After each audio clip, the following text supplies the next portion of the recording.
Nah, ini mungkin kita bisa diskusikan dengan teman-teman sekalian, karena ini adalah hal yang sangat-sangat krusial untuk kita diskusikan. Silakan. Bang Suma, benar, aku datang bukan kehendakku, tetapi Bang Suma harus juga baca di ayat-ayat yang lain, bahwa di situ ada kolerasinya, bahwa di mana firman itu turun menjadi manusia, bahwa aku dan Bapa itu adalah satu. Sesungguhnya mereka adalah satu, dan nyatanya bahwa Yesus itu, bahwa dia kembali dengan mulia, dia mati dan dia bangkit kembali. Nah, tidak ada satu orang nabi pun yang mati dan bangkit kembali, dan dia akan datang lagi. Berarti bahwa Yesus itu, dia adalah Allah itu sesungguhnya, Bang Suma. Jadi konsep kekristenan itu memang finally kita sudah mengakui bahwa Yesus itu adalah Tuhan. Terlepas misalnya Islam membantah itu tidak ada masalah. Karena itu memang pemikiran atau pemahaman dari konsep keislaman itu berbeda dengan konsep kekristenan. Sehingga ya memang kalau misalnya ada perbantahan, memang sudah dari sananya bahwa akan ada penyesat-penyesat yang datang untuk menyesat domba-domba yang sudah percaya kepada Yesus itu adalah Tuhan. Oke, baik. Mohon izin sahabat yang lain. Jadi inilah yang saya katakan, bahwa di tengah-tengah kita itu pasti ada konsep yang keliru. Konsep kelirunya yang pertama, ketika bukan domba mengaku domba. Bukan Bani Israel mengaku Bani Israel. Bukan pengikut para nabi ngaku pengikut para nabi. Pentuhan Yesus ngaku-ngaku pengikut Yesus. Serigala berbulu domba ngaku-ngaku domba. Ini memang penyesat itu ada. Dan konsep keliru itu harus diluruskan. Kenapa? Karena ajaran ini diperintahkan untuk diajarkan kepada generasi Islam juga. Beritakanlah Injil kepada seluruh makhluk, termasuk anak-anak Islam. Harus diinjilin anak-anak Islam itu, bahwa Tuhan pencipta langit dan bumi menjadi manusia. Maka keberadaan kami kemudian membantai itu. Jadi jangan salah paham, jangan tersinggung, jangan merasa terhujat, jangan merasa kemudian dikucilkan. Tetapi kewajiban kami untuk menghalau ajaran penginjilan kepada umat Islam yang mengajarkan pencipta langit dan bumi itu menjadi manusia. Silakan dengan konsep saudara, tapi sangat disayangkan konsep itu adalah konsep yang tidak diajarkan oleh Yesus. Bahkan Yesus tidak pernah mengajarkan itu, bahwa pencipta langit dan bumi menjadi aku. Tak ada. Bahkan dengan pengakuan Yesus yang saya katakan tadi, Yohanes 8:42, menggugurkan semua akal-akalan yang ada. Coba Anda mengatakan itu iman kami. Betul, itu iman saudara, kita menghargai. Tapi pondasinya bukan karena pewahyuan, tapi karena iman yang berdasarkan atas akal-akalan. Kenapa? Karena dalil sudah dijauhkan. Yang ada adalah iman. Kalau iman sudah diteguhkan, maka semua dalil akan tunduk kepada apa yang menjadi hal yang kita imani. Contoh, Yesus mengatakan, aku datang bukan atas kehendakku sendiri. Sesungguhnya kalau kita ingin menggunakan data akal, antara makhluk dan juga Khalik pencipta, siapa yang maha berkehendak? Siapa yang maha berkehendak? Siapa yang menentukan segala aspek kehidupan manusia? Siapa yang mengatur alam semesta ini? Siapa yang menciptakan alam semesta ini? Tentu dia yang maha berkehendak. Siapa yang mengizinkan daun kering itu berjatuh? Siapa yang mengizinkan kemudian pesawat itu terbang? Kapal laut kemudian berlayar di tengah laut. Itu siapa? Atas izin siapa? Atas kehendak siapa itu bisa terjadi? Tentu atas kehendak Sang yang maha berkehendak. Kita dudukkan Yesus. Jauh sebelum Kristen di Indonesia ini ada, dari mulutnya sendiri dia mengaku, aku datang bukan atas kehendakku, aku atas kehendakku. Kalau demikian berarti Yesus bukan Tuhan. Kenapa bukan Tuhan? Karena ternyata apapun yang menjadikan Kristen tunduk berserah diri menyembah kepada Yesus, Yesus yang disembah ini kedatangannya pun bukan atas kehendaknya. Lalu mau kayak mana lagi? Ada oknum yang dituhankan yang tidak maha berkehendak. Kayak mana? Maka saya katakan konsep itu tolong coba dipikirkan lagi. Kalau masih bisa diluruskan.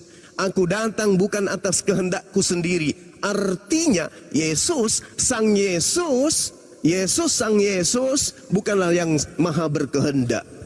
Dia masih pesuruh. Dia masih kurir. Tapi dituhankan. Malah dalil demi dalil. Apa kata di dalam Yohanes 3 nomor 16, Bu? Ini berat untuk Anda terima. Tapi mau kayak mana lagi? Itu tertulis dalam kitab saudara. Begitu besar kasih karunia Bapa. Apakah Yesus Bapa? Bukan. Begitu besar kasih Bapa akan dunia ini, Bapa kemudian menganugerahkan anaknya yang tunggal.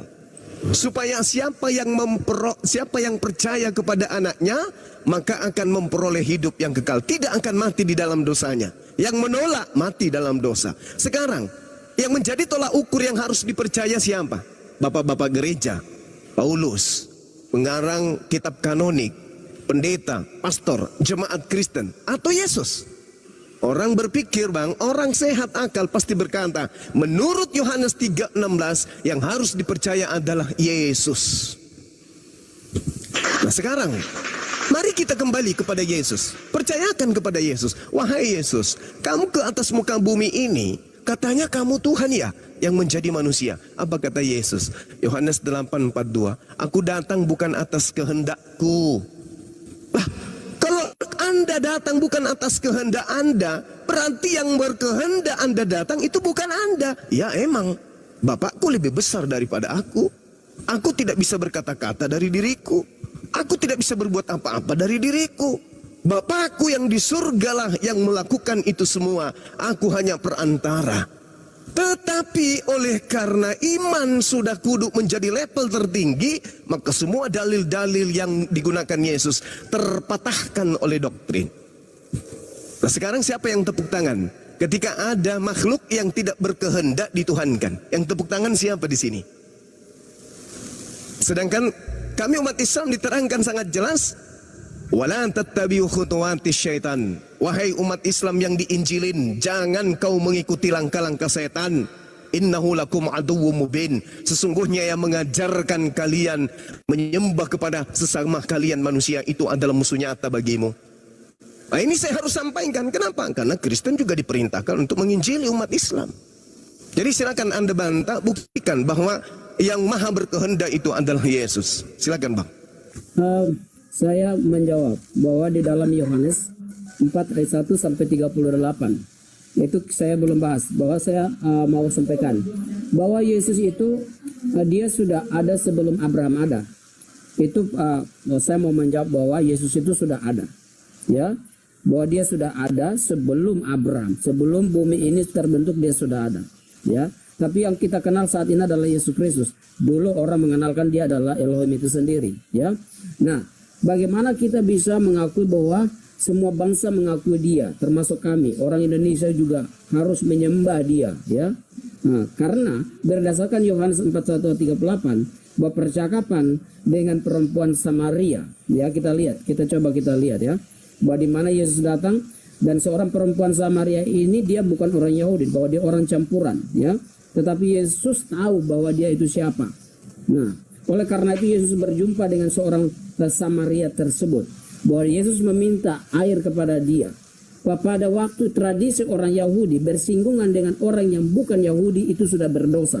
Ya, tetapi bagaimana Yesus itu datang menjumpai dia? Bahwa Yesus ingin memperkenalkan dirinya bukan hanya untuk bangsa Yahudi saja, tetapi bagi seluruh umat manusia termasuk Bang Suma juga. Tetapi bukan berarti kami menginjil Bang Zuma itu terlepas. Kalau misalnya Bang Zuma atau dengan kawan-kawannya tidak menerima hal itu, tidak ada masalah. Dan itu pun Yesus berkata bahwa ketika kamu pergi dan diterima oleh orang di rumah itu, maka duduklah dengan mereka. Tetapi ketika mereka menolak, maka pergi, kebaslah kakimu dan pergi. Itu tidak ada masalah, karena itu adalah masalah keimanan. Maka Yesus berkata, jika engkau tahu bahwa tentang karunia Allah dan siapakah dia yang berkata kepadamu, berilah aku minum. Niscaya engkau telah meminta kepadanya dan ia telah memberikan kepadamu air hidup. Ya, coba kata Yesus. Kata perempuan itu kepadanya, Tuhan, engkau tidak punya. Bayangkan Tuhan, ya, dia katakan, Tuhan, engkau tidak punya timba dan sumur ini amat dalam. Dari manakah engkau memperoleh? Itu kali ini kata garis bawain Bang Suma, bahwa dia mengatakan Tuhan memperoleh air hidup ini. Adakah engkau lebih besar daripada Bapa